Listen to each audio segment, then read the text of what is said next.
Utah's the one that really stands out as the one that could trade the pick. I think that they have like actively put it out there being like, hey, we're open. Like, come knock on our door. We'll listen at 4. And they want a player. There is no better time than now to talk to our dear friend Cam Robinson, the director of content at EliteProspects.com. He's the brains of the operation, and that's a good operation they got over there with a lot of brains. Our guy RL there, so many good people, but no one better on the draft than Cam Robinson. He joins us now. Hi, Cam. Hi, boys. How we doing?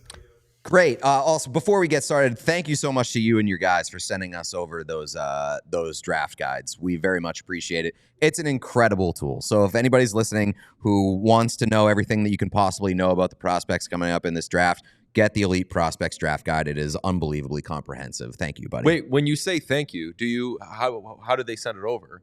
Email. Did they? Oh, really? Yes. So I just straight up have it anyway. Yeah, I mean, like if you subscribe, you get it. Yeah, I'm also a paying customer, but they sent over a complimentary one on top of the one that I could have just downloaded. I may have made a little list of some people that I favor in the world that may have some sort of influence, and you boys got shifted some. It was also Pete's birthday, That's so true. Very nice of you to do that. Perfect. Yeah, he's the birthday bitch. Girl, the whole thing. We've been doing it all day. Okay.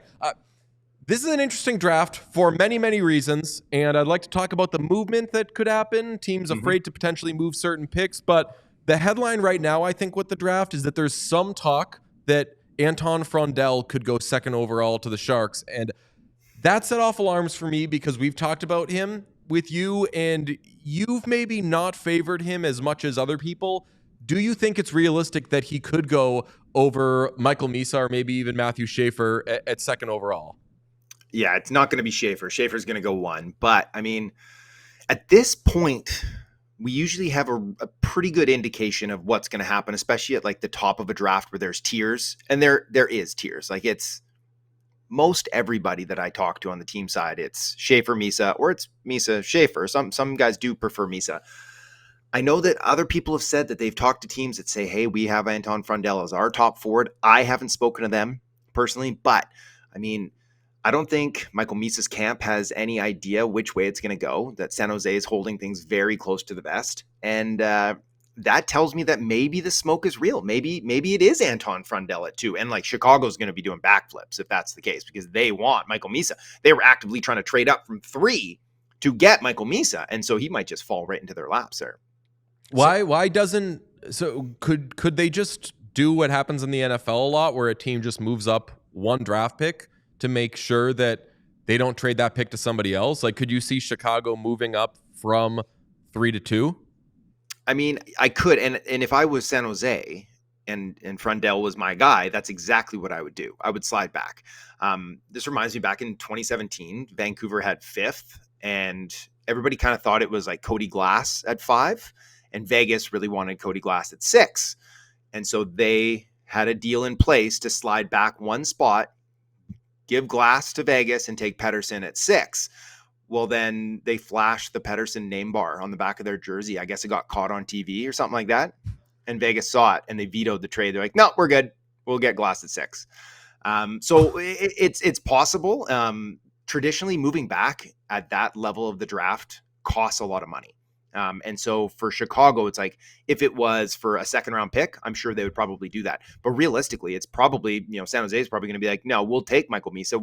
They'll call their bluff and they'll be like, unless you give us 3, 25 and 33 and a pick and a prospect or something like that. And then for Chicago, it's like, wow, we'll just wait and see what happens here and take whoever's sitting there at 3. I think that they're comfortable taking Frondell at 3. I don't think they're locked in at Frondell at 3 if he's still there. But it seems like everybody I'm talking to, it sounds like it's going to go Schaefer, Misa, Frondell in some order, especially in that 2-3 spot. And then it's like Utah really holds the key to the rest of the top 10. So let me ask, why are you not so high on Frondell and like what might be selling San Jose on him at number 2? There are some teams out there for some reason that don't think Michael Misa's a pure center. They're not sure if he's a center at the NHL. And this has kind of followed him around the last like 18 months. I had like an argument with someone who's way smarter than me and has been doing this a lot longer than I have early on in the year, where they said, I'm not sure he's a center. And I was like, why? And they're like, because he doesn't really have like the details to his game. I'm like, this kid is all details. Like, he's all hard skill. He wins all his faceoffs. He has great feet. He's strong. He's a playmaker. He's a finisher. Like, he's a center for my money. And so we went back and forth on it. Excuse me. By the end of the year, though, I had convinced him. I didn't convince him. Misa convinced him through his back half of his play that he was a center. But maybe I'm just guessing here that maybe Mike Grier and the team are looking at it and they're like, if he's not a center, do we need another guy like Will Smith, who is maybe not a center either? You want someone that you can lock up behind Macklin Celebrini. And Frondell, I mean, there's been questions whether he's a center too. In the Hockey Allsvenskan, he played wing pretty much all year, but he has a bigger body. He's kind of that heavier two-way guy. But the reason that we're not so high on him at EP and myself personally is that he lacks a lot of creativity. I think you're leaving a lot of offensive upside on the board if you reach on a kid like Frondell. He's a big, sturdy kid. I was really interested to see how he did at the combine on his fitness testing, because he's not soft, but he's thick. He's a big guy, and he crushed it. He crushed the VO2 max and the wind gate and all those things. So he's in good shape too. But he lacks creativity. It's like he doesn't carry the puck that much. He chip and chase north south. Even at the U18s, it's one thing when you're playing against pros in Sweden. You're going to dump it in and go chase it and not make any mistakes. But then you're playing against like U18s in Switzerland, and you're not carrying the puck. Carry the puck a little bit. Let's see some skills. Showcase a little bit here, and he hasn't shown that. So I just think it's leaving a lot of upside if you take him over Michael Misa, and then a little bit of upside if you take him over guys like O'Brien or Desnoyers or Martone. Okay, famously, this show is in on the Bruins. We just don't know what that means, what in on the Bruins means. I've locked in on Jake O'Brien for them, and you are convincing me, because I'm consuming everything you do, that they'd have to trade up to do that. Is Jake O'Brien the guy that's that surprise fourth pick or fifth pick? The disruptor. Like we had at Beckett Seneca last year, he threw things into a blender, and that kid had no idea either. So when I talk about like how, most years kids have an idea and who's going to take him. Seneca had no idea that Anaheim was going to take him last year. He swore. He swore. Yeah, I was standing next to him right after he got picked there too, and I was like, "How was that?" And he's like, "Oh man." I was like, "You should have followed me on Twitter, man. I called this pick like half an hour ago." But I think O'Brien has the potential for that. I've talked to a couple guys who run the draft boards for their teams, and they've got him as the second best forward on their list. Now, neither of those teams are picking in the top 10, but there is that, that tells me that some teams do really value Jake O'Brien.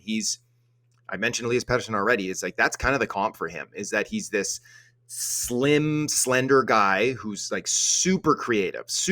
His dangles are probably the most creative in the class. Great playmaker, doesn't shoot enough, but has a pretty decent shot. So it's a lot of projection with him, and he needs to add more weight, and he has to add more strength and speed. But the upside there is like a really crafty playmaking top line center, where you can't say that about a lot of guys in this draft class. I think there's a lot of, hey, that's a top 6 center, but maybe not a lot of that's a potential number 1 center. Like even Caleb Desnoyers, I don't think you can safely project him as a 1C.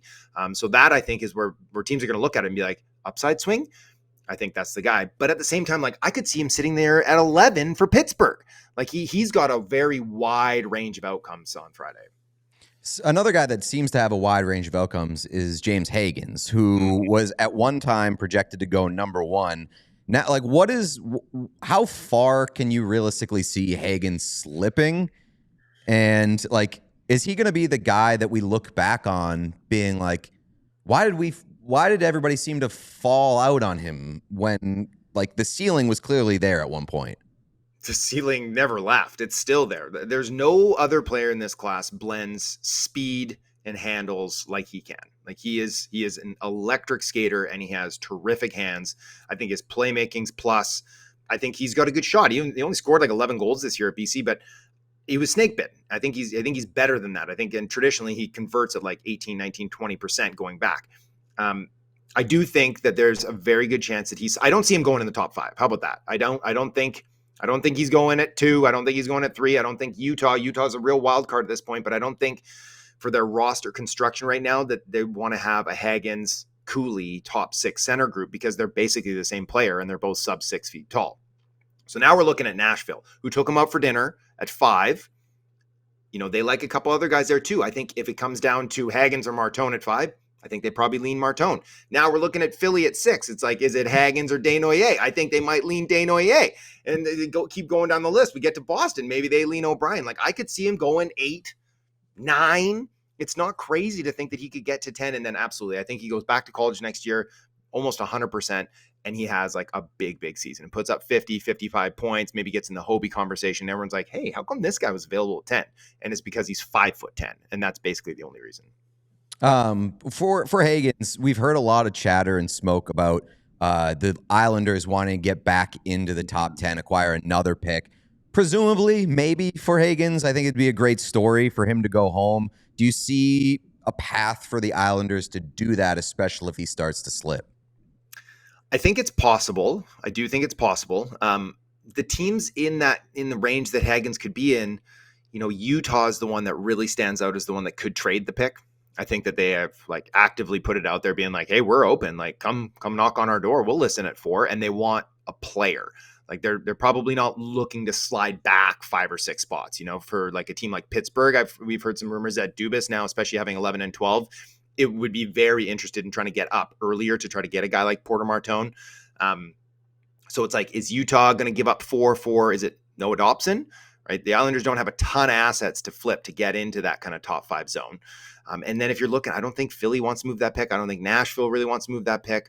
I don't think Boston should move that pick. So it's like it's kind of Utah or bust, I think, if you want to get Hagens, unless, of course, he does. If there's like a crazy fall and he gets down to like Anaheim at 10, it's like maybe Anaheim, they could be comfortable moving that pick too. You kind of hit it there, but the Rangers, unfortunately for our purposes, choosing to send that 2025 first round pick to Pittsburgh, which I think we all thought was going to happen, but Pittsburgh now has back-to-back picks at 11 and 12. Should a team want to move down for both of those picks? Like, I think back to 2015 when Boston had 13, 14, 15, and they were trying to move up into the top 5, and every team was basically like, all 3, bitch, and they just wouldn't do it. And then we saw what ended up happening there. But should a team with this draft class be motivated to move down if it's from 5, 6, 7, 8? I mean, 8 obviously, but like if it's high, to move down to 11 and 12, or is there just such a drop off from the players that would be available high to 11 and 12? The cool thing about this class, and we hear it every year where guys are like, GMs are like, we can't believe we got our guy at this spot. This is going to be real. This year, it's going to be legit because the boards are going to be, the difference between boards are going to be insane. The disparity is going to be crazy because this is a funny draft. Is that it's heavy on centers, but they do burn out fairly quickly. It's light on D. It's got a whole host of wingers, but they've got their different warts. So maybe they're too small. Maybe they're big, but they're kind of slow, or they're raw. And it's like, it's got all these weird things where everyone's preferences are going to be different. So if a team like, let's say Boston, they have their board situated and pick 6 goes, and they're like, hey, we still have 3 guys in this tier. Most teams do tiers. We still like 3 guys at this spot. Could we jump Boston back? Famously in the first round, very familiar with tiers. And liking 3 guys.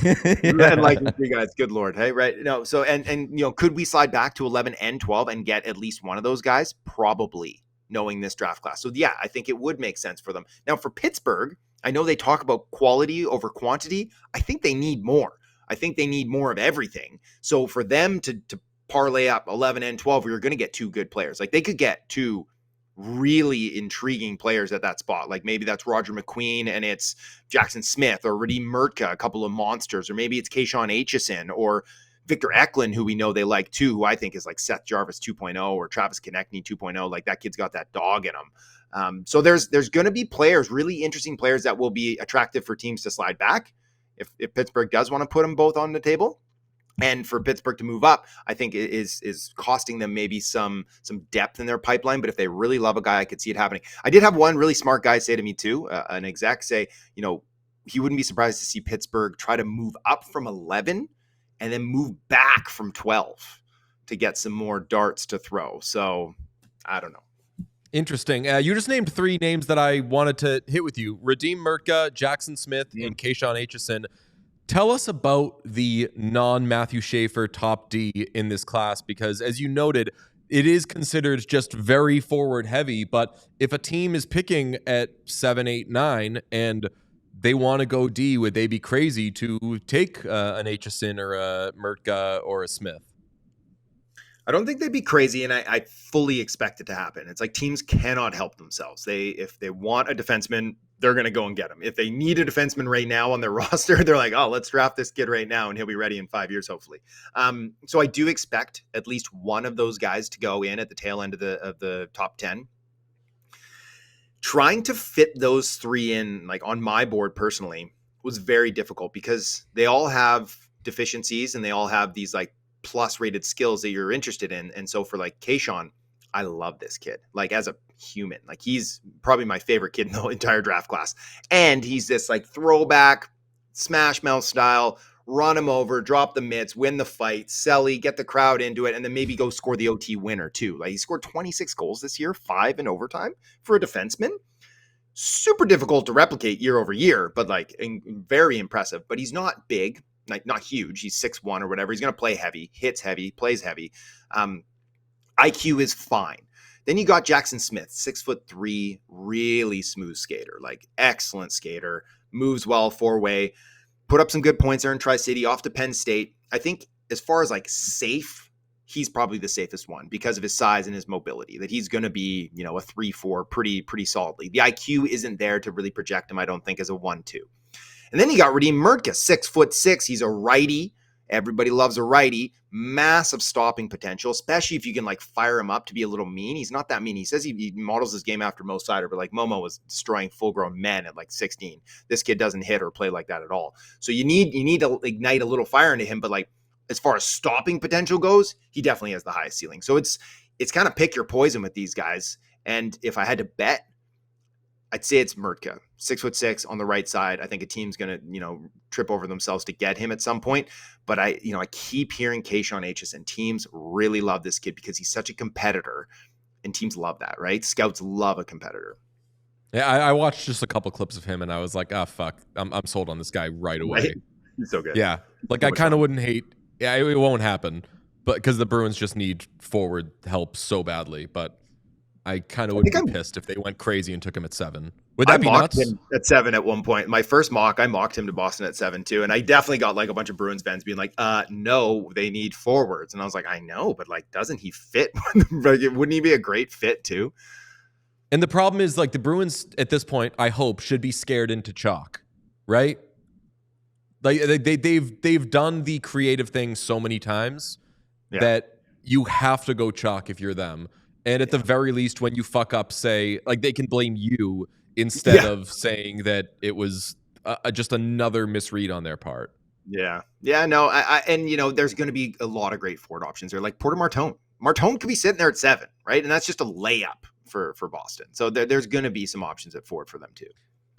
There's been a lot of talk that teams are going to move around in this draft more than they would in past drafts, but I'm seeing, and I believe by my count, the only 2 unprotected first-round picks that have been traded in 2026 are Vegas to Calgary and Florida to Chicago in the Seth Jones trade. Other than that, every pick that you see moved has a top 10 protection, a top 12 protection.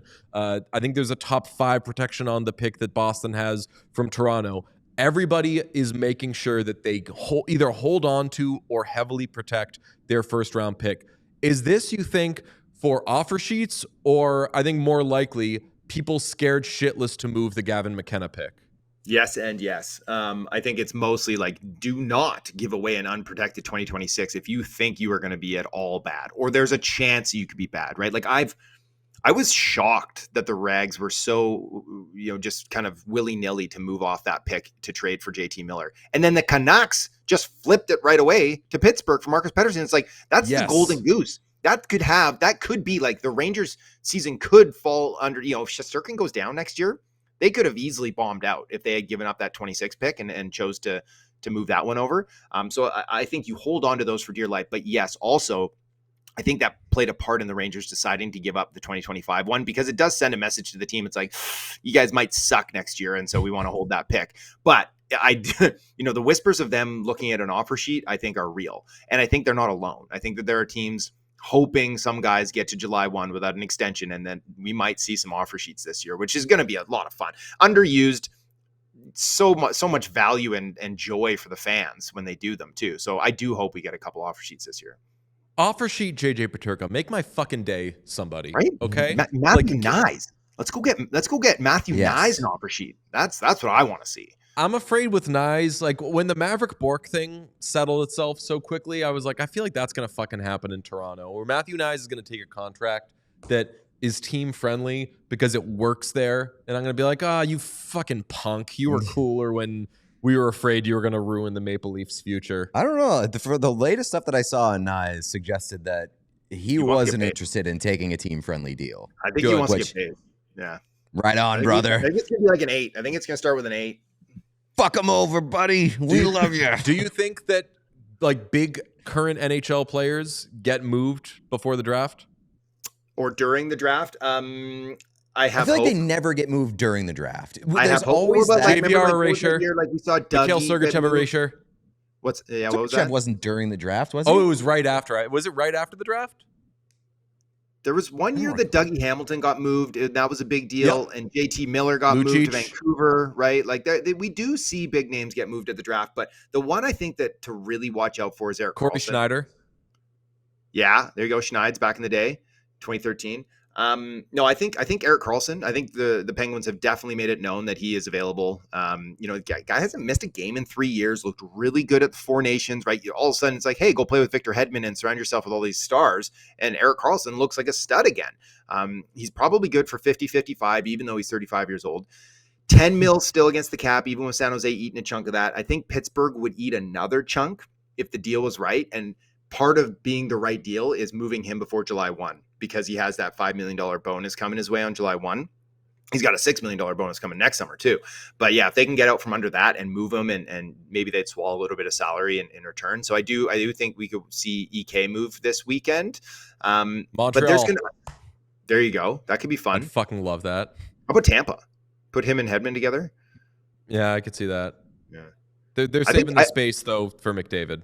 I've already pissed off Carolina yesterday with the hurdle stuff, but no information whatsoever, but how good would he look in Carolina too, right? I know they got the ghost of Brent Burns still there, and they have Ghost. They got Gostisbehere, but it's like you put EK on that top power play and just feed him all sheltered minutes and let Slavin do all the heavy lifting for everything else. Yes, that could be fun. On the hurdle thing, your tweet was the smoke referring to that French report, or was that referring to things that you were hearing?